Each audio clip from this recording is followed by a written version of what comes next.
Congress party Bajrang దళ్నే నిషేధించాలనడం పద్ధతి కాదని బేషరతుగా క్షమాపణలు చెప్పాలని బీజేపీ వరంగల్ జిల్లా అధ్యక్షులు కొండేటి శ్రీధర్ డిమాండ్ చేశారు.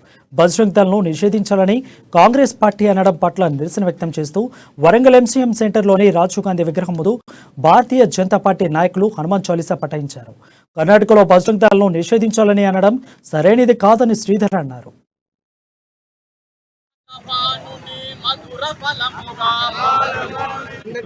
దానికి నిరసన ఈరోజు మేము ప్రతి కాంగ్రెస్ పార్టీ ఆఫీసులో నిరసన తెలియజేస్తున్నాం. ఎందుకంటే బేషరతుగా ఏదైతే హిందూ మనోభావాలను దెబ్బతీసే విధంగా రాక్షస పాలన రజాకారుల పాలన నడిపించే వాళ్లకు ఒత్తు చూడడానికి బజరంగ దళ అంటే ఏమన్నా నక్సలేటా, ఉగ్రవాద?